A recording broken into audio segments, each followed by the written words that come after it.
And greetings, blessings, salutations, and love. Once again, welcome back to Awaken with Jack and Barney. Awaken with Barney and Jack, live from the Barnabas Studios here in West Baltimore. And I tell you what, I am so excited to get started today because earlier today I woke up. I've been crying tears and processing ideas and just so much joy and love, some inspiring ideas to share. So I reached out. Luckily and generously, our brother Barnabas made himself available. So please, good morning to you, Barney. Good morning, Jack. I'm glad to see that you're in high spirits today. I was certainly inspired with your energy this morning. It seemed like you really had to share some joy to the world. Joy to the world. That's a song, actually. And what better way than to start your day than with an awaken? And I mean that for me and for the world. So let's do our best to spread some joy and or something to the world. That's what I got to say. Thanks for coming to Barnabas Studios. There are some changes here. Hopefully people like them. We're still working on stuff. It's still a work in progress. We don't have it nailed down yet as to what it is. But Jack, what made you wake up on the right side of the bed this morning? Go ahead. Honestly, the only answer I can offer is the grace of God. That's where my mind was at. But I was in the back of my mind is that God and the spirit of life. And then some of these ideas, just to forewarn you, Barney, they may kind of challenge some of the beliefs, but not just you, of many. But I was looking at my life and realizing I woke up again today in this world where people charge people money to live. And that gets us in. Really, Jack? That's what we're going with today? Okay. Well, it's the reality. I mean, I woke up to this nightmare and it blows my mind that it's really real. We live in a world where profits and debts are the focus, right? Punishments and exploitation. That's what those are.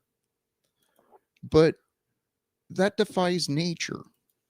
See, nature is just so giving. It's so abundant. It just offers and brings forth, and there's no debts. You know, if something is taken, it's just move on, move forward with what life has been given. But mankind has strayed, man. We've lost sight of what it means to be human. All right, Jack. Okay. I guess this is where we have to fight again. You have a lot of messages. Okay. This is probably one of my least favorites. I know. Honestly. I know. Anytime you want to talk about wage slavery and legal, you lose me on legal secrets and the money thing. You really lose me on that. World peace, bro. I'm on board. I'm on Team Talcott all the way. But you're gonna wake up and tell a landlord that people need to live for free. Okay, do I get to live for free too? Because this stuff isn't free for me. I still have bills, right? No. And there's this whole thing. Landlords are evil, blah, blah. Landlords, are not evil. We've got bills too. And I know Zoran, maybe you should do a Zoran Mondami video because we're not going to raise rent. Okay, but you're still going to raise taxes on the same people, the landlords. Like, hello, what's that all about? So, I mean, okay, if I known that this is what you're going to talk about, I probably would have done something else. But screw you. Keep going. I don't know. What's the message? I don't know how long the show is going to last, but go ahead, Jack. You're going to have to carry it. I'm triggered. Well, let's move on to a different approach. No, go for it. Go for it. No, it's tied together, but a different approach. For those who have been tuning in to Jack Talcott and caught yesterday's stream, and not just yesterday's stream, but several of the recent live streams, some of the guests who have joined my panel been strong and vulnerable young men talking about their loss of hope. Okay. And I was reflecting on someone who joined yesterday, and they felt a loss of hope, and they felt ugliness. They were having challenges finding beauty. And in my thoughts on that young man from yesterday, physically I couldn't see him. Camera wasn't there, but his strength, his vulnerability, the pain that he's dealing with, that's real, right? And I was reflecting on his beauty. What was beautiful about that to me was his strength, his vulnerability, his willingness as a young man to say, hey, I'm looking for some help. And that brings me to another idea that was reminded to me. What if we create this new movement, a grassroots movement?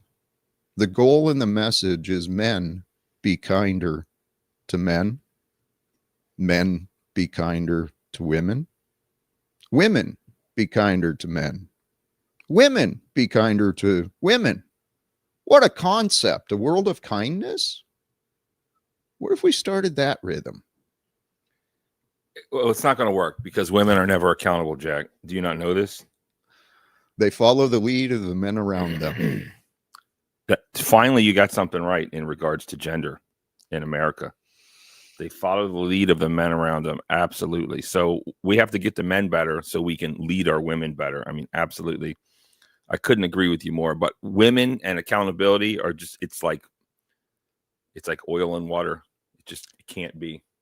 They follow from the lead of the men around them. The men in this nation, in this world, they lack accountability. They lack honor. They carry dishonesty and resentment, fighting for control and domination. It's selfishness and greed. It's confusion, my brother. I don't know. You glossed over too many topics as far as we're going through so many topics. I think you're going for too much. I do that. What are we talking about? We're going to talk about women and accountability. If you can figure that out, I think you'll create world peace. Let's talk about men and accountability. If you can talk about why people come to your channel looking for help, I mean, that was pretty interesting. That seems more the here and now. I mean, that seems more interesting. The beauty of humanity. You can attract. No, stop. No. You're. Oh my God. I love just trying to talk reality here, right? Let's bring it down to earth. Mm-hmm. Sometimes you have people come on your show and they make like a what is it? Confession. What do they do to the priest? The confession. Is it confession? Yeah. I feel like there should be another term. It's like a testimony, perhaps, not necessarily a confession. And they come to you. That's the Talcott I like. The one that can guide. This is my thing with you. Should I just speak freely? Please do. This is nothing new. This is what I say. It's what a lot of people say. How's the sound, everyone? Press 1 if you can hear us both, by the way. Please.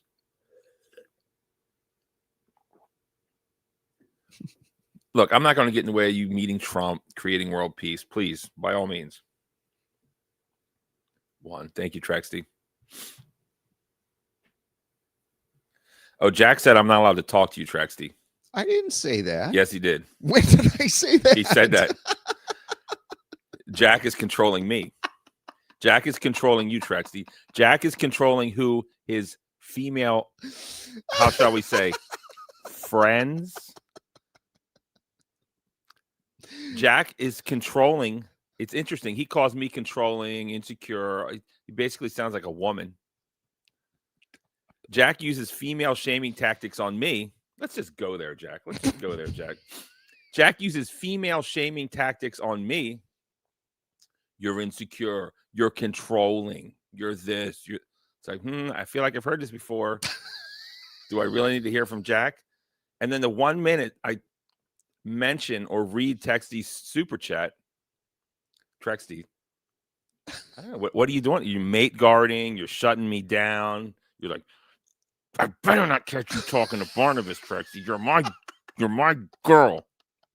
You're my whatever. I don't know what your guy's title is, but it's sus. I'm gonna leave it at that. So, Jack. So, I just wanted to put that out there. Okay, so here we go. Anything you want to say about that or not? You call me controlling. You call me insecure. You say all these things, but when the shoe's on the other foot, you're worse than me. That's what I'm saying. I think it's a bit of hypocrisy, Jack. It's a bit of hypocrisy. Comments? I would actually encourage you to have a conversation with Trexty for sure. Holy no, cows. not after you corrected me. Hell no. I respect other men. I was like, oh, I didn't know that was yours. Okay, well then let me take a step back, sir. You know, that's it. I'm cool. Respect. I'll stay away. No problem. But yeah. Okay. So are we live? Yes. So I actually, may I? Because Trexty, she's something unique, man. yeah, listen to you. Is this the love connection? What's going on here? Should I be quiet? Do this. Well, You want me to be quiet? She has, from a distance, right, shown me an incredible example of compassion, just fucking deep compassion and care. Mm-hmm. And I thought I had compassion, but no, I know I don't. I know I'm rude and rough and just, I'm a dick. Yep. I'm a dick to a lot of people, and I don't mean to be that way, but anyway, through friendship, right? Communication. The idea, the suggestion that I mentioned earlier today about this, what if we had a world where men were consciously more kind to one another, recognizing that life can be tough. We don't have to take it out on each other. Because when a man takes his shit out on another man, guess where he carries that? What are some examples of this, Jack? What do you, because I see it as man holding man accountable. That's the lie we've been taught. Okay. What can you give me an example of this? Or not? Is that okay? Is that a good question? I've got my own stories, I'm sure. None are really coming to mind, but just this idea generically. Men, a supervisor, a boss holding an employee accountable, right? Takes it out on him. Well, where's that guy going to carry that? He's going to carry that shit home with him. Takes it out how? Yells? Yep. Yells, demeans, puts him down. No compassion, no care. Just punishing someone for making a mistake, yelling at him, making them look bad, or they didn't make the production standards. They didn't meet the quota. They didn't do this. They didn't do that. And then the man goes home where in the outside world, outside of the house, he's made to feel small and insecure and he's not worth anything. And then he comes home where he's king and he rules. He takes that shit out on mama and the innocent children. I've witnessed it. I've experienced it. I know it firsthand. And admittedly, not physically, but I probably did that with my son. Came home and I didn't show him a happy, joyful dad. I showed him one who was carrying around a lot of shit. Well, poop rolls downhill, Jack.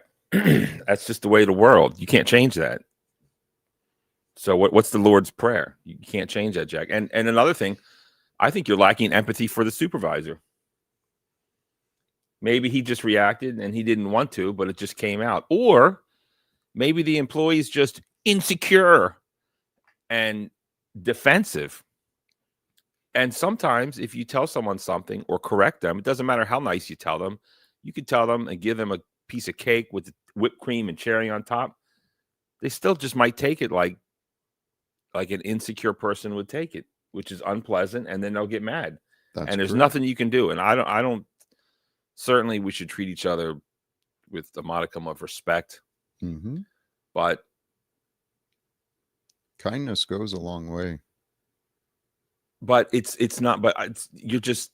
I don't think you're being here realistic. I don't think you're being empathetic towards the boss. Actually, And no. what if the employee like keeps messing up? And what about negative reinforcement? Right. Should we spank children, Jack?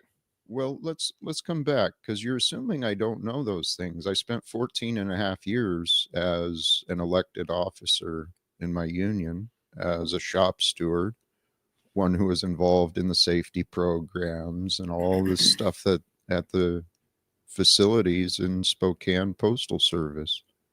So I dealt with that, the insecure employees, and the supervisor who's having a bad day. I used to deal with a lot of that.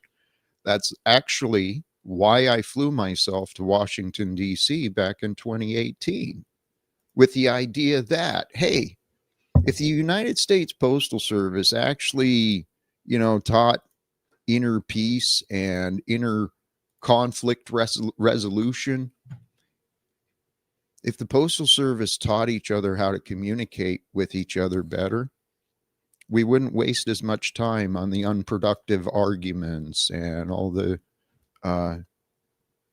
accidents and stuff. It's pretty common. It's pretty sensible if you stop and think about it. I completely disagree. Sorry. Not sorry, actually. Right. You don't understand mindfulness. That was the word I was trying to think of. No, you're wrong. How am I wrong? I think government jobs have this over thoughtfulness to the point of just absurdity. And the unions are too strong, and the government union is the strongest. And you got to walk around eggshells around these employees. And when you try to correct them, it's like, he's racist, he's sexist, he looked at me the wrong way, his breath stinks. I'm supposed to have a 15-minute break every 3 hours, or I get $1 million lawsuit. I've seen it. Go ahead, I won't deny there's distortions, but what you're regurgitating there is capitalist propaganda. Simple as that. Capitalist propaganda has created the corruption in the unions, the corruption in the corporations, the corruption in the governments. It's all capitalist propaganda created to give the beasts control of this world. I couldn't disagree with you more, Jack. And I'm triggering you. The Jack monster's coming out. I can hear it in your voice. No, I get passionate about the world, because the thing is, I know I'm not wrong. And the reality is, what I am wanting to do online in this YouTube channel stuff, I want to create a grassroots movement. There's many that are already existing, and I don't want to duplicate. I want to coordinate. I want to bring together all of these organizations, all these people that care about peace, ending wars, bringing reforms. Those two go together. And as soon as the people wake up and reclaim our freedom, our right, our equality, as soon as we reclaim our equality, guess what? Wealth and authority have no power. Too much, Jack. You're just saying too much, and you're not wrong. I mean, what if you are wrong? Don't you feel a little bit? If I'm wrong, then the world is right. And what's happening in Israel and Ukraine and the United States, it should just continue. If I'm wrong, that's the right way. What? Wait, what are you saying? You want to play this hypothetical of if I'm wrong. If I'm wrong, then what Donald Trump and the American government is doing is the right thing. If I'm wrong, they are right. I say they are wrong, and I am right. I mean, I'm just trying to talk about lazy government post office workers, right? Can we just bring you're to the moon too fast. Dude, you don't know how hard many of those men and women work. I don't. Right. So don't assume they're lazy. Not all, every organization has good workers and lazy workers. It's been in, the problem is the infestation of the lazy workers. Now, let me not, because I don't know them personally. I don't know how hard the men and women in Congress do anything, but I know that they're making poor decisions that affect my life and your life, and I want to end it. What does that? I mean, is that a threat? What is that, Jack? This is the problem. We need let's focus. Let's be direct. I grew up around DC, and I've seen these lazy government employees, man. I mean, it's a whole culture. I don't even like DC. That's why you see them that way. The two go together. What goes together? You've got an opinion about DC, and then anything associated with DC is going to be perceived through that lens of I don't like DC. Well, okay, so let me be open and honest. I'm jealous that I don't live in DC because I can't afford it. I'm jealous of these sweet government jobs. Like, should I try to get a government job? Become a G1 or whatever that. I don't even know what that is. Have you heard of this? Yeah. GS. The GS levels, like I don't even know what that is. Government services, I think. Would that be good content? Barnabas sells out to the man. You know what? I don't think I'd get the job. I don't think they'd hire me, honestly. I don't think I have what it takes. I was considering the entry process at the Postal Service that I could remember. And they actually invested in investigating me, right? They did background checks. I had to go through this process of fingerprinting and doing all this whatever.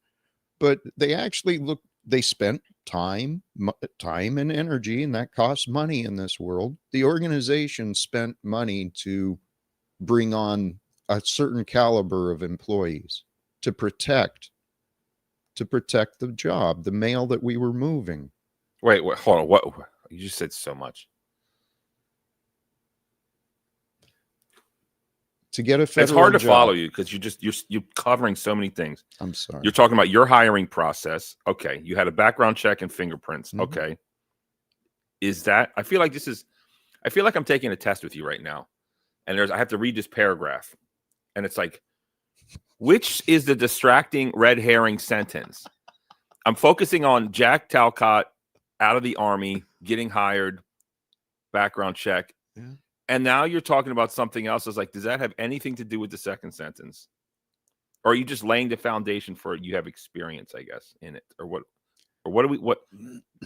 Try again. Tell me what you want to tell me, because I want to understand. I'm trying to understand you.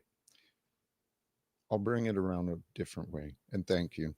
I do what you're saying. Here's the thing. Here's my statement, I guess. These lazy, entitled DC government employees, I'm jealous of them. I think I want to join them, but I don't think I could get the job. Maybe insecurity, or maybe I just know I couldn't fit in that environment, or something else. I'm jealous of DC people because DC is beautiful. It's great, but I just can't stand driving and parking there, and I can't afford it. But there is this culture of, if you ever get around these DC types, they're like, oh, I'm a G6. Oh, he's a G17. Oh, and it's like, and I'm like, what the hell is that? And it basically means if you're a G something, oh, you cracked 100,000. If you're a G, I think 16 is as high as it goes, you get 160,000, whatever it is. And you see, and then of course, growing up around Marion Barry, smoking crack, having sex with prostitutes on camera, and I'm like, this is what's going on, right? And we made fun of him, we joked about him, but when I became closer to DC, people actually like Marion Barry. Even the mayor now, Muriel Bowser, she's like, he laid the groundwork, and I'm like, you mean the crack smoking, prostitute frequenting mayor? But anyways, I guess that's kind of my statement. You go ahead, tell me where I'm wrong. Tell me how great this, government federal union is, and how it's just, I think it's a disaster. Go ahead. When I was local president of the American Postal Workers Union in Spokane, I got more active in the local Spokane Regional Labor Council. And that's where other labor leaders, organizers joined together to discuss, local issues and greater issues. That was where I met some of the government employee representative. I can't remember their union, but some real high caliber people, truly spoke with honor, care, intelligence, And so I had actually a pretty decent impression of government employees, even with the Postal Service. It's not completely federal.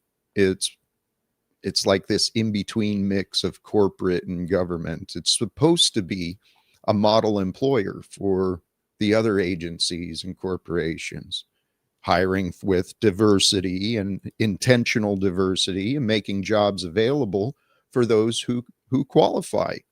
And the good thing is, like I mentioned, they do a background check for everyone they hire. At least they used to. And maybe different agencies or different ways. And when I started, it was early 90s. No, late 90s. So technology wasn't what it is now.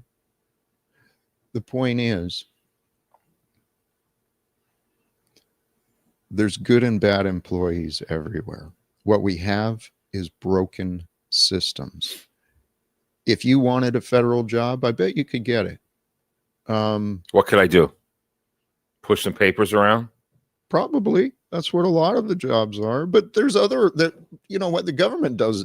The government, there's a lot of people who work for the government, the greater community, in different ways. Their contracts are paid by taxpayers. You know, if it's not a direct government employee, it's a corporation or an agency hired to do services for the government. I mean, this idea of a government, it's really imagined. It's all whatever we want it to be. What do we want it to be, Jack? We want it to be different than what it is. What do we want it to be? Honorable. How is that? What does that look like, Jack? Truth bearing. What does that look like, Jack? No secrets, no lies. That's ridiculous, Jack. This is where we just completely lose me. But why? Because we have secrets. But why? Because if you don't have secrets or lies, then that's insider trading. Come from secrets. Insider trading comes from limited access to knowledge that others don't have, keeping secrets, immorality. Yeah, insider trading. No, insider trading is sharing secrets only with certain people. Right. No more secrets. And the insider trading, what's that? Interest? No, right? Okay. Let's focus on this because this is I think the most absurd of all. Maybe that probably didn't sound right. That's okay. Go ahead. And this is where you lose a lot of people, I've noticed. Probably. Lots. Possibly. No. Possibly. 100%. What secrets are you upset with now? I'm not upset. Whatever word you want to use. What secrets do I oppose? Yes. Specifics. What secrets? The secrets I don't know about are probably the ones that infuriate me the most. But the secrets I know about, where I've seen enough evidence to believe it's true, Project Mockingbird, Operation Paperclip, MK Ultra. Well, okay, hold on. Let's go. Whoa. Okay, first off, I'm going to read a famous quote from Donald Rumsfeld. I don't know if you're familiar with this. This is a quote from Donald Rumsfeld. Of course, he was Secretary of War or something? U.S. Department of Defense. Mm-hmm. I'm going to read this verbatim. Is this it? Reports that say that something hasn't happened are always interesting to me because, as we know, there are known knowns. There are things we know we know. We also know there are known unknowns. That is to say, we know there are some things we do not know. But there are also unknown unknowns, the ones we don't know, we don't know. Mm-hmm. And if one looks throughout the history of our country and other free countries, it is the latter category that tends to be the difficult one. God bless. It's pretty wordy, but it actually does make sense if you look into it. He's gone, so you can probably use that if you want. He's describing me. in the realm of Donald Trump and those around him, I am confident that I am an unknown to him. He's not expecting, the US government is not expecting citizens to come forth like this, not like I've got in my head. All we got to do, we got to, there's a way. This, I said this recently about creating a grassroots movement.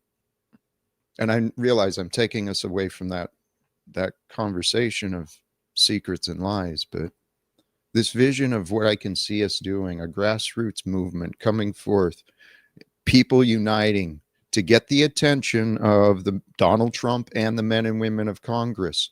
Once we get their attention, we get their ears. And when we get their ears, we tell them what we want. And what we want is honor and integrity and freedom. America has lost sight of what it was intended to become, as have many of its people. The people of today have lost sight of who we are and why we are here. Humanity. There's a beauty in humanity. It's found in compassion and love. We have a super chat. I think you should read it, Jack. Because last time I read it, you got mad at me. And I know what's what. I can't. I don't want to step on your territory there. Please read. I cannot. Why? Because last time I did, I figured it out. You are silly. It was an unknown. Whoops. What is... I don't want to read it because you get upset when I read super chats from this woman for some reason. Are you controlling me or her or both? But go ahead, read it. Well, before I read it, let me first address that. I apologize if I reacted and I caused that. But no, it's fine. I understand you, Jack. And I know when to back off. I didn't know I was supposed to back off of that. I got your message and I respect you as a man. Go ahead. Okay. So from Trexty2, blessings to you for the generosity and contributions. Barney, chill, dude. I'm not stealing your man. He loves you. And if we talked, it'd be hilarious. Jack knows this. She knows. Thank you so much for the donation, Trexty. Please keep me out of this. I don't want any part of this, whatever's going on here. Dude. But listen, so all right, this is the problem I have with you, Jack. What do you want me to do? What is my role here? Do you want me to just be a yes man, or do you want me to? What do you want? Try it. Try being a yes man. See how it feels. That's great, Jack. Let's go tell Congress that you need to be more honorable. I'm sure that's going to work. Okay. All right. Problem solved. Let's do it. Okay. Let's go. You ready? Let's give them the support they need. What? It's the pathway. It's the leadership. It's the guidance. That's what Donald Trump is lacking. He's got so many mommy and daddy issues. He's an example of a broken and confused man. And I used to think just like Donald Trump. That's why I know I can communicate with him. He'll understand me. I don't think he will, Jack. He will. All I need is a chance to prove it, and he will. All right. What do you want me to do now, Jack? Anything you want. Anything you want. Do you want me to continue being a yes man?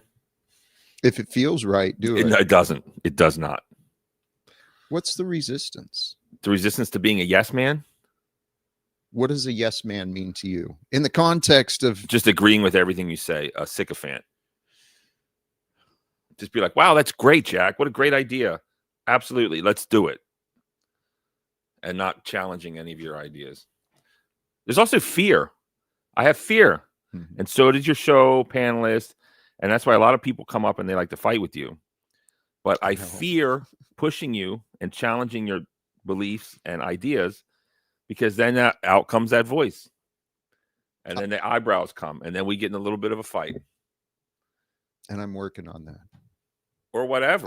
I'm working, especially with you, because I don't want to give you the angry face or the. I mean, it's fine. Or the eyebrows. No, we get over it. I'm used to it now. In the beginning, the first 20 times I was really scared. Now I'm just used to it. You get mad. You look at me like a disapproving father. We'll take a breath, and then it's, hey, what's up? Let's go to the gym. It's fine. Yeah. But I can see that you push people away, and in my and this is not an open invitation for you to tell me all of my problems, and I'm well aware of my problems, insecurities, and shortcomings. So you don't have to remind me. And I definitely don't want to, analyze myself here in front of your 33 million fans. But you push people away. People that come to you, I think sometimes you misinterpret. I have. And some of them, I think, which we're not going to mention names, I think they're just challenging some of these things, ideas. You have such a talent of speaking off the cuff. And as far as YouTube is concerned, everyone comes to you because you're just a primary source. You are a pure creator. You just rock out a show. Sometimes you rely on a panel, which is fine. But you start off, you rock out. You don't need a video. You don't need to do low budget, low tier reaction videos or anything. I mean, not that there's anything wrong with that, but you're a true and pure creative. Truly a talented man you are, Jack. Thank you. And what you say, it sounds very inspirational. But honestly, some of it just sounds, respectfully, you just sound like a politician just talking a bunch of shit. We're going to bring honor to the, okay, what the fuck does that mean? Does that mean you're going to stop cheating on your wife? Does that mean you're going to stop having side pieces? Yep. Does that mean you're going to stop smoking crack with prostitutes in a hotel room? Right? But what does it really mean? We're going to go to Congress and tell them you need to be honorable and we're going to help them. Help them how, Jack? We want specifics, Jack. This is the problem. This is where we're like a broken record. I'm speaking for the people that you shut down or say or whatever. And there's lots of fights. I want to be on board with you. I am on board with you, but I don't think let's go to Congress and give the people what they need. All they want is money and votes. Would it be great for you to talk to Trump and somehow yes, that would be great. It would be great. And I hope it would, but I don't know. But the one thing that I wanted to talk about, but we just go so far, is you said Operation Paperclip. Mm-hmm. Secrets and Lies. Of course, famously, Operation Paperclip was after World War II when America got the German scientists and brought them over. Mm-hmm. And of course, whether you believe in the moon landing or not, I don't even know at this point. But the Germans invented missiles, rockets, pretty much. The whole space program was built on Werner Braun, who was a card-carrying member of the Little Mustache Party. And he didn't go to Nuremberg trials. Interestingly enough, the movie's out or it's coming out. He didn't get punished because he was a brilliant mind, a great scientist. And Russia did the same thing. I don't know what they called it exactly, but there was a scramble to apprehend scientists and bring them over to our prospective countries. What's your problem with that? You don't like that we gave them a pass for their quote unquote crimes, or what was wrong with Operation Paperclip? It seemed like a good idea to me. Tell me how that's wrong. The perspective I have on it, on Operation Paperclip, is the United States government, the leadership at that time, chose to recruit those who served evil.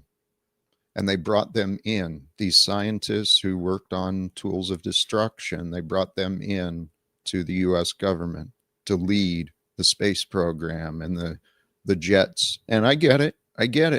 But the U.S. government also, you familiar with the Japanese part of World War II, that Unit 1321, I think is what it was? I thought it was the chemical warfare thing. Yeah. Well, the Japanese military was doing some disgusting, horrible experimentation on human beings. Sure.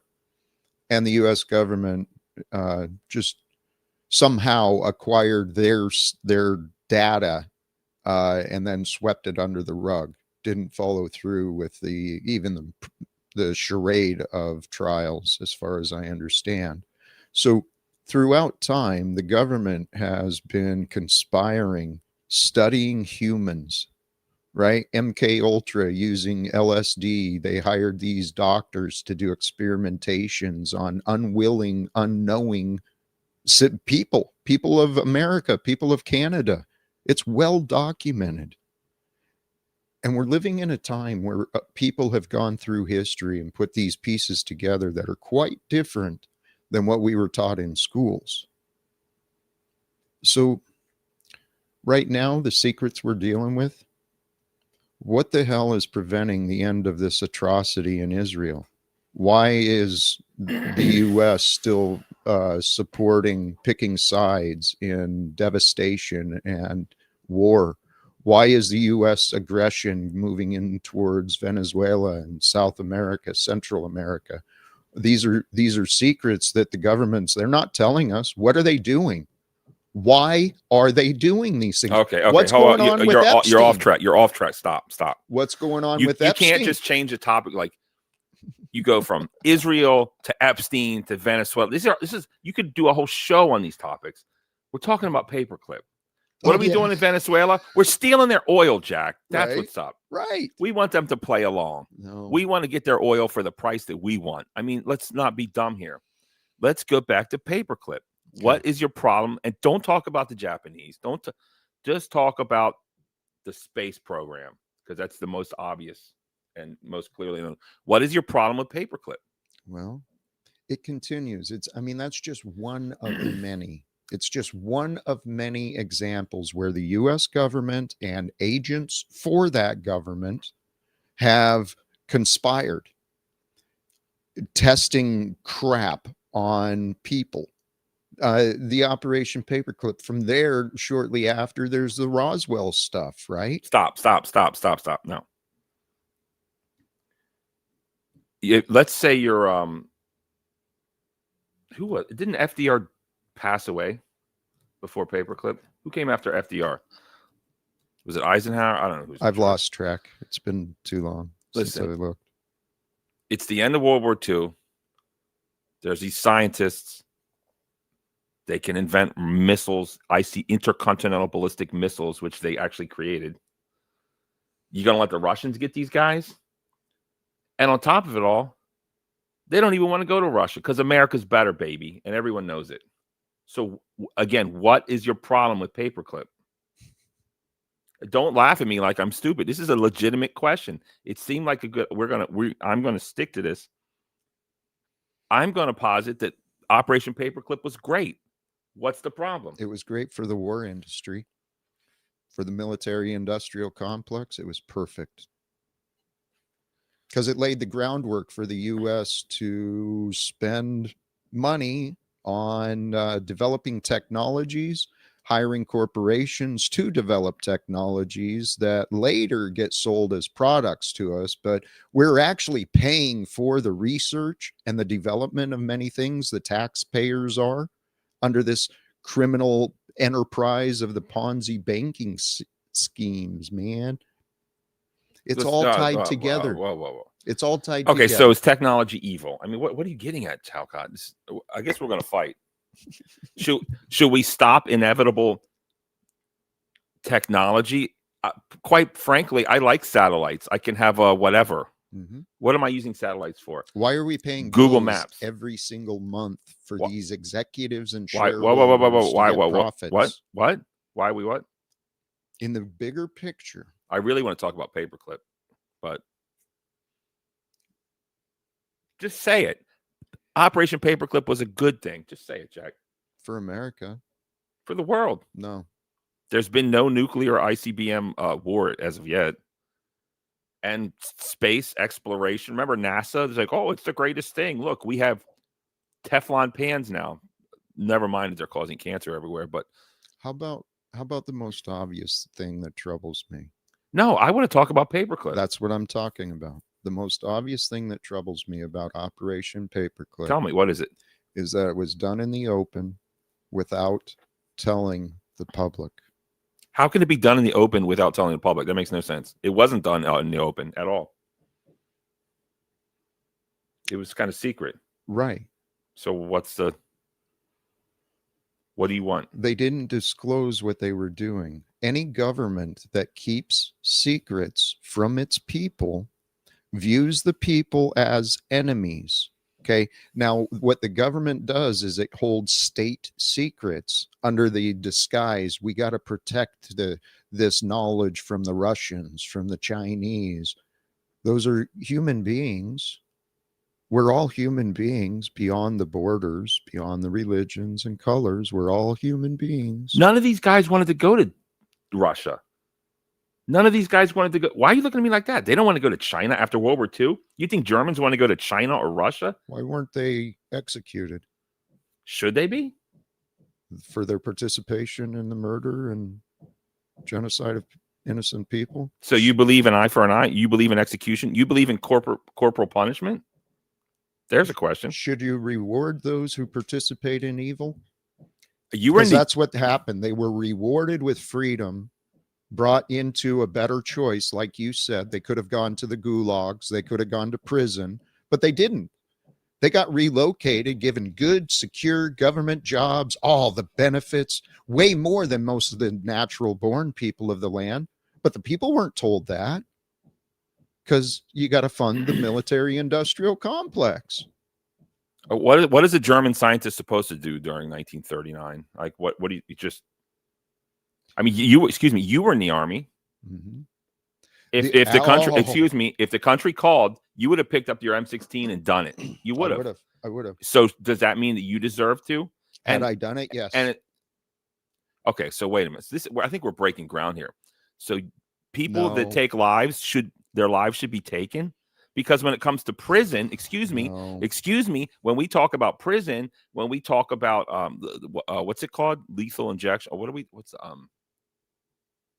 do they call it when the government kills people? I'm drawing a blank. Sentence to death, right? Yeah, that's capital punishment. You believe in capital punishment? No.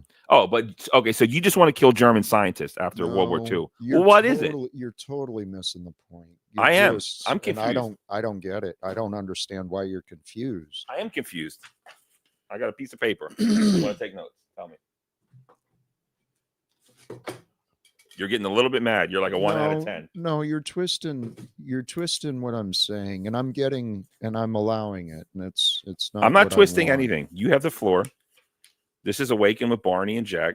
The point is, the American public has no clue what they don't know. Can you look up another quote for me, please? No, because we're getting off track. It's related directly. Edgar Casey, the quote about they'll know they're successful when the people don't know what the truth is. Former FBI or CIA director, something like that. We're going to come back to this, by the way. Please.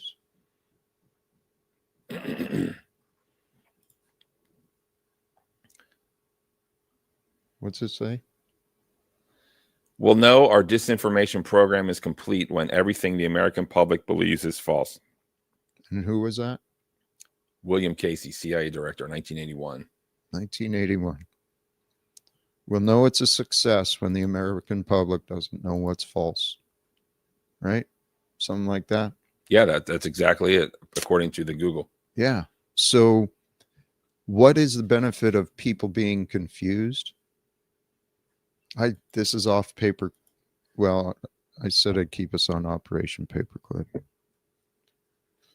I mean, what was the confusion with Paperclip is what? We tried to stay hush with the fact that they worked for the little mustache man. And you think they should be sentenced to death? This is really, you're not following your values from what I thought. I realize that. That's old ideas perhaps coming through, because I guess I hadn't been faced with these challenges. How do you oppose recruiting Nazi scientists? And the only reason you would support that idea is if you believe in war and the mechanisms of war. That's the only reason. That's not true. That's not the only reason, Jack. Do you think that satellites only serve us for war? You don't think we get some secondary use out of them? Google Maps is great. Okay. But explain the logic of recruiting. Because they're the best and the brightest, and they're the only ones that figured it out. They're the only ones on the planet that knew how to do it, and they did, or not. Maybe it was all fake. Fair enough. I do. I understand. I fully understand why things of the past happened. I really do. It makes a lot of sense. Why wouldn't we recruit over these scientists? Sure, it makes sense. Why wouldn't we steal the information the Japanese got? Why not? Yeah, let's follow that example too. And America gets its own data, starts infiltrating. It's so many different things. The propaganda from Hollywood, the propaganda from the CIA involved in editing and writing the news story. But it's not just the CIA, it's the shareholders, right? The executives, the owners of the businesses. Wealth and authority are lies. Sorry, I said a lot again. Yeah, this is like, I'm trying to be specific. I'm trying to get to it. Is this like your escape pod? Can we move past? I don't want to. Why? Because we really found something. We did. I mean, you're the star. If you tell me you want to move on, that's fine. But I find a huge logical inconsistency in your thoughts. There was. And I want to know what it is. But if you don't feel comfortable now, fair enough. We can talk about something else. Or we can go to the gym if you want, or whatever you want. I already recognize there was some inconsistencies, and you're right. But we don't have to talk about it. But if you want to talk about it, I want to talk about it too. What I want to talk about, I mean, that's the past. The past is written. Okay, we can have whatever opinions we want about what happened, but it happened. And the fact is, our government today has many, many covert operations happening that you and I don't have any awareness of. It's the unknown. Okay, hold, stop. Either tell me to move on from this. Please move on from it. Okay. What's the next topic? I'm let down on you, but okay, I respect you. Let's go. What do you want to talk about now? I think I've said most of them, but the God, I ruined the show. No, we have to end it nice, Jack. No, we are. The beauty of humanity, right? I'm going to go into that a little bit more later. I think you should be a speechwriter for a politician. That's what I'm seeing. How does that sit with you? I understand politics. That's why I want to speak to them. I mean, you should be a politician, honestly. I've talked about this. Well, here's another thing. Everyone wants to tell Talcott what he should do with his life, and I'm guilty of it too. But here I go, and I'm no better than the rest of them. Talcott, and I'm just going to do it because I am no better than the rest of everyone who wants to tell Talcott what to do. Talcott, bro, run for city council. What's up? My heart's not there. Damn it. No, I really just feel like that's your toehold. What is it? It's not the devil's toehold, but it's the Talcott toehold to peace. And you could just parlay that. I mean, why not? Mayor of Baltimore, a man like you was so eloquent with words, so elusive at answering direct questions. I mean, you've really got what it takes. I do. I know I do. I could have been an excellent attorney as well. I realize that, but I couldn't see myself sitting through hours and hours and hours of friggin' school again. Hated school. God, I hated school. You could be like J-Lo or Kim Kardashian. Apparently, I don't think you have to go. If you just do an internship with a law firm or something, and then if you pass the bar, look into Kim Kardashian. I think she keeps failing the bar. I don't know what it is. I mean, Talcott Esquire, bro, that's gravitas. But anyways, go ahead, Jack. What do you got? Actually, you reminded me of one of the men I admired from my past. His name was Marty Barron. He was a national business agent for our union. An incredibly intelligent and articulate, just beautiful example. And while he had his full-time job with the union, he was also putting himself through law school. And the reason he was going to law school was to do a better job for the union, for the people he worked and served. And I thought, you know what? That is fucking impressive. And I honored that, I honor the wise. Where I find wisdom, I find a lot of gratitude as well. Sounds like another rabble-rousing activist attorney. I don't think we need any more of those personally, but I'm glad you liked him. How do you think we don't need more of these? Do you understand what's happening in America today? I'm trying to understand. I'm trying to figure it out.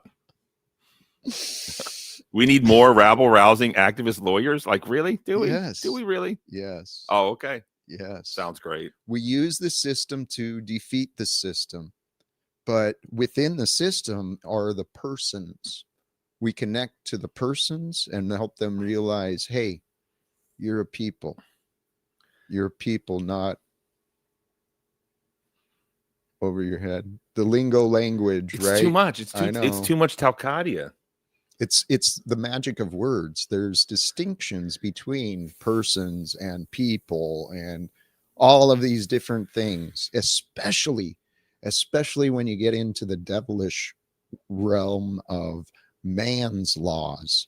See, man's laws are purposefully confusing so that the average Joe has to go hire someone to represent them and speak for them before some costumed judge who has an opinion just like every other human being. But okay, so I mean, you just said so much. I feel like I need to hire someone to translate you. I know. I do need a translator. That's what judges are costumes, but rabble-rousing social justice warrior lawyers, that's lit. That's legit. I mean, bro, I don't it's all a pretend. lot of your arguments. I just feel like, I don't know, man. It's not. It's all pretend. It's like, okay, what is good? Mm. And what do you want to live in? A what's it called? Theocracy? Isn't that what it's called? Is that what you want? I want a world of. Can you answer the question? Do you want to live in a theocracy? I don't know what that is. What's a theocracy? A system of government in which priests rule in the name of God or a god. It's like Iran, but they're a Muslim theocracy. No. God, no. It sounds like it. No. Sounds like it. No. I want the truth to reign supreme and love to guide our choices. Simple as that. That's not simple, Jack. It is. It's just so not simple. It just doesn't make any sense. I don't know what it is. Please. It's not. Allow it to make sense for you. You can't say that. You can't force me to believe. I don't want to in Noah's Ark. I don't. You can't. Nope. If I open my heart, I still don't believe, that Jesus was the Son of God or whatever. Depends on who you ask. Crucified, rose from the dead. I still like Easter. Christmas is lit. I just don't believe all that stuff. And I just can't open your heart. No. I need that. I need to go. I need to walk down the street. I need that burning bush to talk to me like he spoke to Moses. And then I'll be ready. He says, Barnabas, Talcott is the true interpretation of God. Follow him. I'm in, bro. I'm going to be like a Hare Krishna, but a Jalkat Krishna. Talcott Krishna. I love you so much, my friend. I really do. You want a theocracy. Like, you really do. No, I think maybe you think How about this? You think I'm stupid and I don't have any faith in this. I had the same feelings, but more towards you. I feel like you have this is not going to. All right, I'm going to say something, and I could probably be wrong. And this is not meant as an insult, but it's going to sound like one. A lot of your takes remind me of like someone under 18.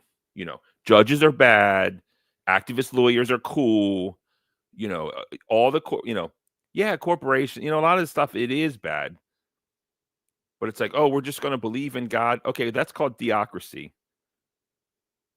Secrets, and it's just it's kind of like, I know your position. I don't even have to ask it for the most part. A thought came to mind. And that came with love. I know it did. Okay. And a thought came to mind. For me to find peace inside of myself, I seek to find the truth. And there's truth in all things. You can find trueness in what you said. A theocracy where it's run by priests. That's not exactly how I would identify it. However, to bring some of the Christian lingo in and the biblical ideas in, Jesus is the Most High. He is the high priest who is there for us. And his prayer for us is that we unite with him as he was united with the Father. So as Jesus was, I am. As Jesus was, we are. We are here to be Jesus like in our own ways. So, would this be run by priests? Well, if everyone is aligned with saintly ideas, then everyone is a priest in their own way. And so, yeah, I guess in some way the government would be administered, led by, advised by priests in an open and transparent new form of democracy. We could use the technology and get some brilliant minds together. We could solve the world's problems so quickly together. It's not democracy, because I would vote against priests leading the country. Have you seen what's happening in Dearborn, Michigan? There's like a holy war starting, by the way. It's sad. You've seen it? I saw clips. I think it's sad. Are you going to join the Christian side and No, raise the sword because the Muslims are taking over? dude, the devil picks sides. Okay, so let's say you're in Dearborn, Michigan. Or this is kind of like a whole new topic. I mean, Go ahead. I mean, what are you going to do there? What are you going to do in Dearborn? All the Christians are being pushed out. The Muslims have taken over. It's call to prayer on loudspeakers. Everyone's mad except for the Muslims. I know it's like basically white people, so no one cares about them, and they're always inherently evil, apparently, since I've been alive, and that's what everyone kind of puts it. But what's going to happen there? What should happen there? You bring the people together and you have conversations like adults. You don't allow screaming and yelling and insulting at each other, and we communicate. We remind each other, hey, we're all neighbors here in this community. We're all neighbors here on earth. Let's find the common enemy and stop fighting amongst us. This fight for supremacy from different religions, different races, different cultures, it's nonsense. It's the devil's game. Is it wrong for a Christian not to want to hear the call to prayer on loudspeakers 5 times a day for the rest of their lives? People should have freedom to have their times of quiet and rest in every community. I think we can agree to reasonable things. Now, They don't agree to that. They're changing the noise ordinance to blast that call to prayer and then on loudspeakers. And so what are the answers for you? You think they should get pitchforks, shotguns, take over the town? Why do you assume that? Well, that was low ball. That was fucked up of you. Well, what are you going to do if you're going to pick a side? I said, are you going to pick a side? Because you're sitting here. No. You're sitting here talking about Jesus, and we got to follow him. Yeah. Okay. Well, here's this other group of people with, they look different. They say different words, and they don't agree with you. So then what are you going to do? They want to do what Muhammad says. So what's it going to be, Jack? As I said, we have adult conversations and we figure out how do we live amongst each other with respect. Okay? So I'm sure there's alternatives and solutions. I mean, there's not. Okay, then there's not. So let's move on to a different topic. It's done. So just give up. Well, that's where you're at. You're not convinced in what I'm saying. I mean, everyone's talked about it. They've said this, okay. And they put the Christians down. Then they said, it's a holy war. You're xenophobic. You're this. You're that. If you don't accept all of these immigrants and all of this call to prayer 5 times a day, then you're crazy. I said it. People get mad at me. People in my life have gotten mad at me, and I'm just like, well, it's happening. And then, it's actually happening now in Dearborn. Okay, it's a thing, and it's concerning. Sure, it's concerning. Yeah. And I know the answer would be a wake-up call. A wake-up call happens when people find the truth. They discover the truth about what's going on. And the truth of what's going on is these religions have been infiltrated by misinterpretations, misunderstood translations. And then what do you do? I know what I do. What? Lead the people to peace. That's what's lacking in Dearborn. That's what's lacking in America. That's what's lacking in the world is honorable leadership, creative thinking. It's really not hard to solve problems when you believe problems can be solved. Swear to God. Why don't you go to Dearborn and figure it out? Because my purpose and my path is to create a grassroots movement. So anyone tuning in, anyone hearing my voice, anyone who wants to join, it's time. It's time to address the greater demons, the beasts of rule in this world, the economic and political system, which protects, well, the political system protects the corporate system, which is, they're all funded by the economic system. And we've lost sight of the beauty that people can bring. Humans are beautiful creatures. We're not here to be workhorses. We're not here to be afraid, and we're not here to be in holy wars against each other. It's a bunch of nonsense. So what if it is real, Barney, others? What if it is we? Who is we? The return of Jesus is a we, not a he. Isn't that the Jewish belief? Are you Jewish? I've grown in my faith through the Abrahamic records. I don't know what that is. So The you don't have Bible. to teach me. I grew in faith through the Bible. Okay. I don't identify as a Jew, a Muslim, or even a Christian, but I probably most align with Christians because I believe that's God's will. God's will is for the mankind to recognize the beauty and the perfection of the example that was given, to reclaim this world in the name and ways of Jesus. And then if it is true that we are the body, it makes sense. That's what we're here to do, to reclaim this world from the selfish and the cruel. Donald Trump represents both of those, as does Elon Musk, Netanyahu, Jeff Bezos, the whole group, so many of the unnamed, right? There's so many names in my head. It's just Only white men? predominantly. Let's face the That's facts. it. Show's over. Show's over. Face the facts. Predominantly white men have been the toxic leaders of this culture that we've grown accustomed to, and many of us were willing to fight in order to spread and defend. That's what I did. So what if, as kind of with a humor intended, God took a guy like me? I'm the opposite of Jesus. I wear corrected lenses. I'm missing teeth. I'm clearly a sinful and a broken man. I have been most of my life. So I'm the opposite of Jesus. I'm the opposite of Donald Trump. I don't lead anyone. You know, I don't have a wallet fat with wealth. I don't have power and influence. I'm the opposite of Donald Trump too. But should you listen to me? I feel the messages I'm sharing, the live without fear and the idea of peace on the world, is the same messages of Jesus. And I want to share those with the man who's opposite of me, Donald Trump. That's my dream and my fantasy. I dream about it often, every day.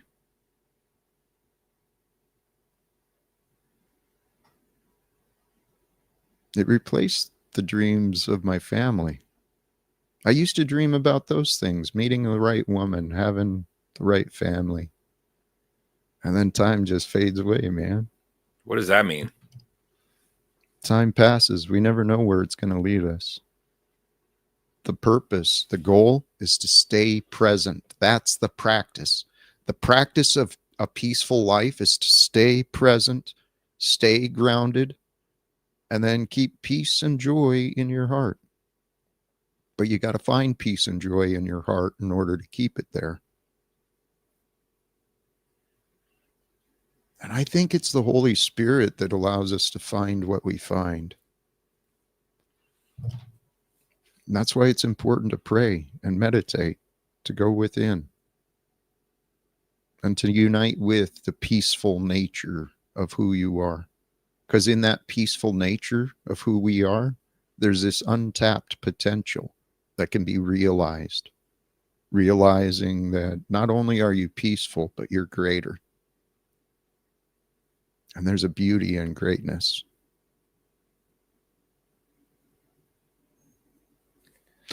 Where are we at on time? How you feeling? It's good to end it on that, I think. Leave them wanting for more. I have a lot of thoughts. I had a vision of you writing a book, honestly. Inspirational poetry or something. I started. Speeches, yeah. It'd be great. I think it would be great. The Keys of Life I found from Jack. Many simple keys to happiness, health, prosperity. I mean, the Keys of Life sounds like another slogan that's going to compete with Live Without Fear, honestly. So watch it. Be careful. Be careful.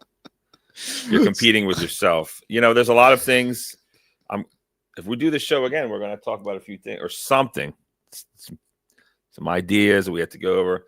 Please. I think you're great. You're a wonderful person. Absolutely. I'm so happy you're in Baltimore now. It's great. Really appreciate everything you've done. But, you know, my complaints about you are the same. There are many. I feel like anytime I try to figure out the actual plan or structure of the plan, your escape boat or your escape pod for Star Wars fans is just start talking beautifully and eloquently about mystical stuff. You're really a politician. So I guess, can you please write a book and become a politician? But honestly, like, I don't know, like, what are your politics? Just, you know, all immigrants are welcome. You know, this is the Jack Tal. If Jack was the mayor of Baltimore, this would definitely be a sanctuary city. I'm against. Mm-hmm. He'd probably defund the police. I'm against that. He'd probably let all the murderers and everything out of the prison. So I'm actually not going to vote for you. But, you know, what would you do? You just give everything away for free, raise taxes, punish landlords. Punish landlords? Yes. Right? No. How about this? You call all white men evil. How about this? You know? Seriously consider the and you want to start a theocracy. You would have some priest ruling the land. And there was a country that does that. It's called Iran, which I don't know what to believe about Iran, honestly, but I don't know. I've seen video of it. It doesn't look that bad, except for all these bombs that were, you know, when we drop bombs on them, that doesn't look pleasant. But I don't know. You just reminded me of more topics. There's an Iranian physicist I came across. He's behind this, some sort of foundation for world peace. If I understand right, he's claimed to have created these technologies for energy to replace the coal and all that. And allegedly, well, let me not get into it because my memory of the details isn't clear, but it's interesting. We're living at a very interesting time here on Earth. It is an interesting time here on Earth. Specifically, the Middle East is changing before our very eyes, and the whole stranglehold of certain people on us is not what it used to be. And people are waking up to that. And it's an exciting time to see what happens. Of course, just to circle back around, I'm anxiously waiting for your show on corporal punishment and where you stand on that.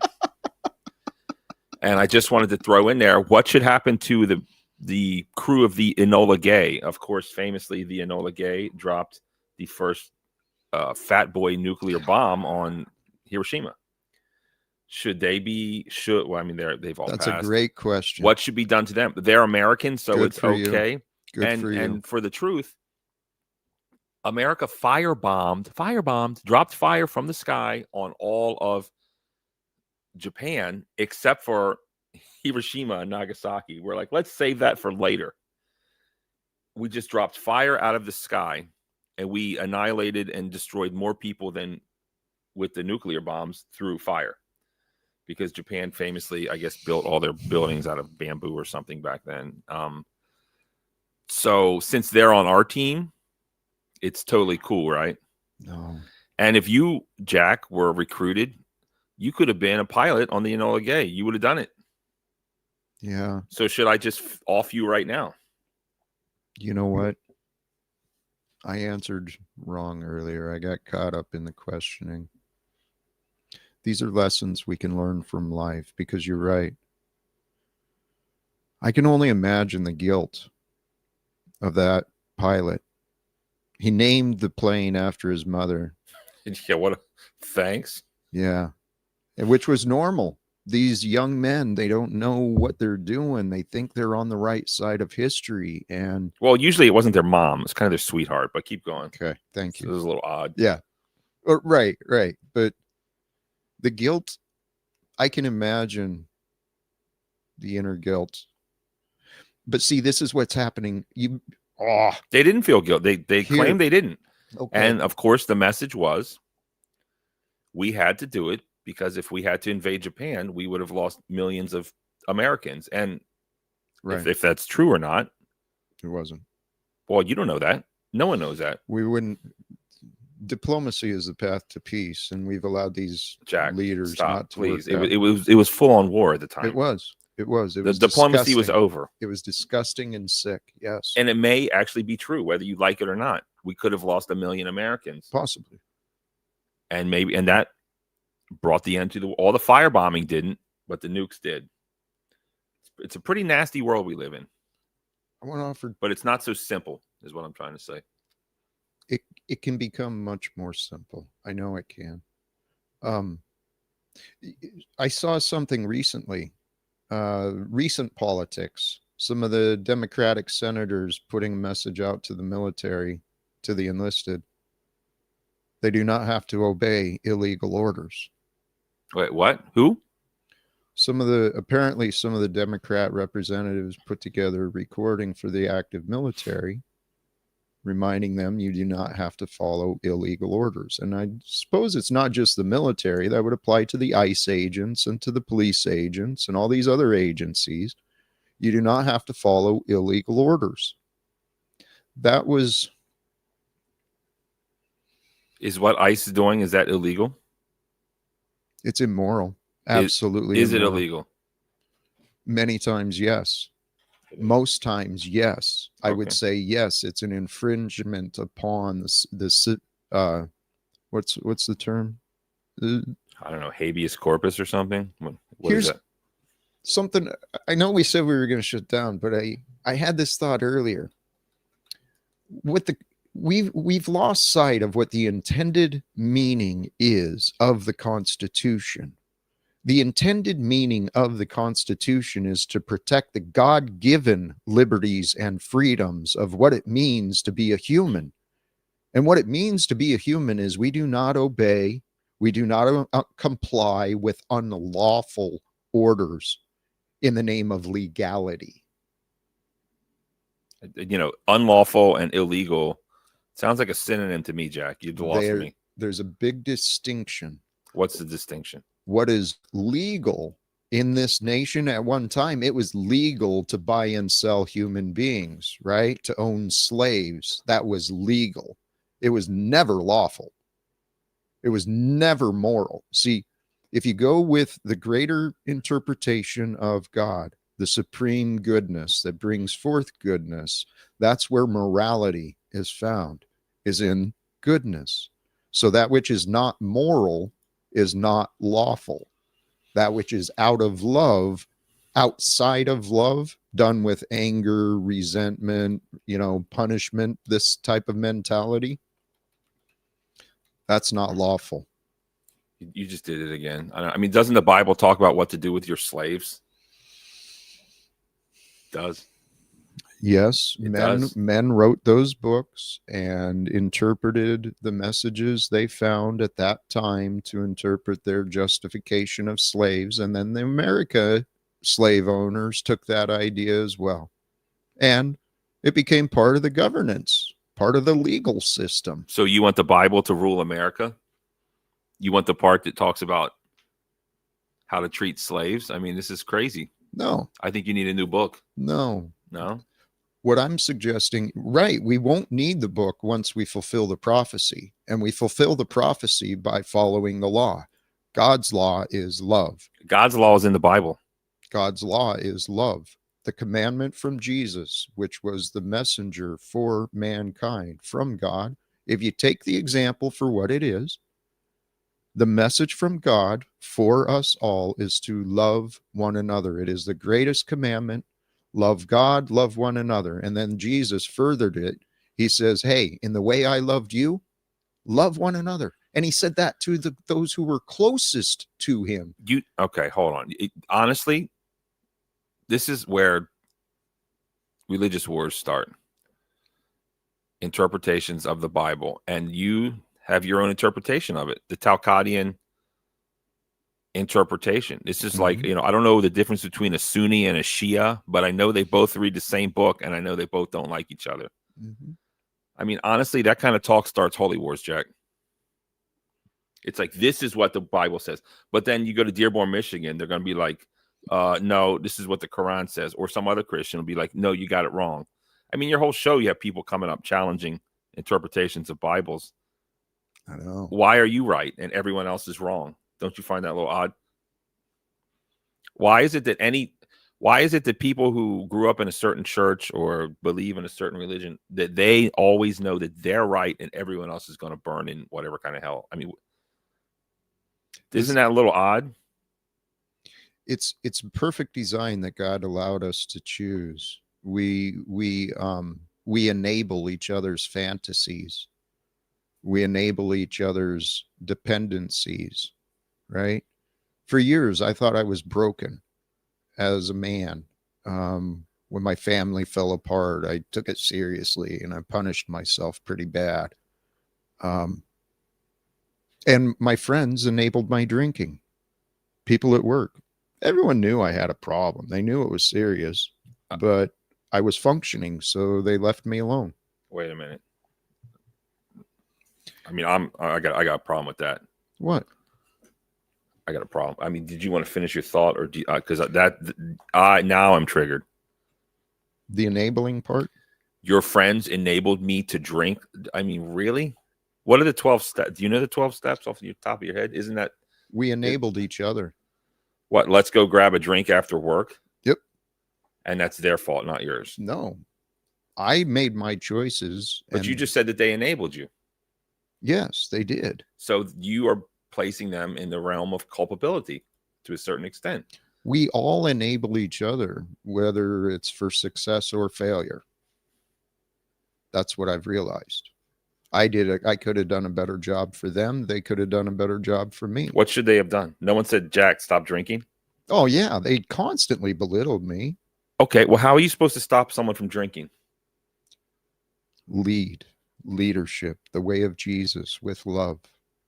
What does that look like? Let's not go to the bar. Let's go to 24-hour fitness after work. What does that look like? It's like, hey, Jack, I'm seeing what you're doing. It's not looking good on the outside. What's going on with you? What can we do to help you overcome this, right? Maybe you don't see what you're doing. It's the way we approach each other. When someone feels attacked, they don't listen. The guard goes up, right? Yeah, yes. I'm guilty of this for sure. I've been that way many, many times. It comes from insecurity, I think. Well, and you mentioned earlier, sometimes the guests come up and I don't always interpret them. I don't always understand them accurately. And that's part of my own development.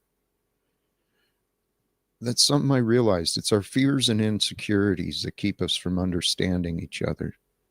I'm just still triggered that you're going to somehow blame your friends for your drinking. I don't blame. You said I don't blame. that they were, what was your exact words? Enabling, as if, and then you kind of, correct me if I'm wrong, mentioned that they should have done a better job at stopping you from drinking or something. Like, if stopping people from drinking alcohol was so easy, there'd be no alcoholics. People try and try and try. It's right. In the past, people haven't known. I've learned from some of the best, some of the brightest, some of the proven successes, proven strategies I've stumbled across. So I know now different than I used to know. But let's break down the idea. What When I say enabling, let's consider just the concept of what that means. It means we know there's a problem. We may know of a solution. We may not know of a solution, but if we know of a problem and we do nothing about it, it's enabling the problem to continue. I did it to myself. I enabled my problems. I enabled my resentments. I carried that shit. I didn't know any better, but there was other people who did know better.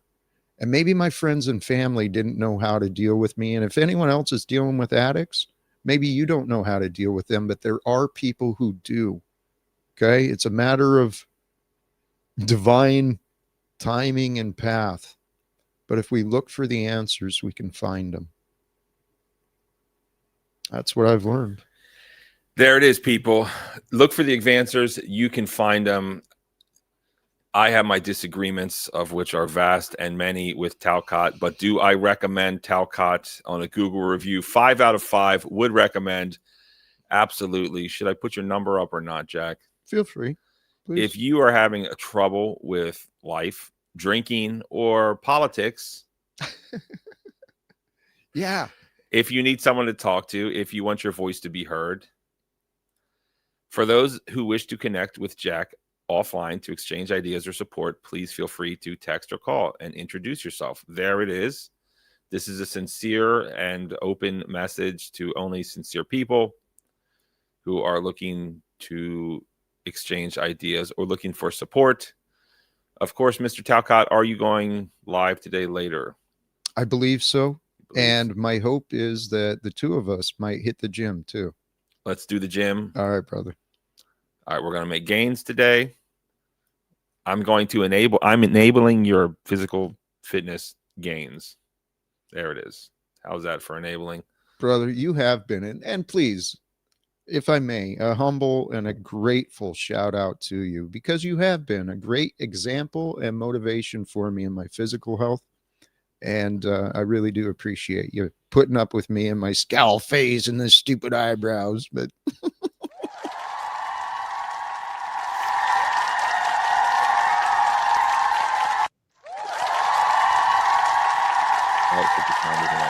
there we go.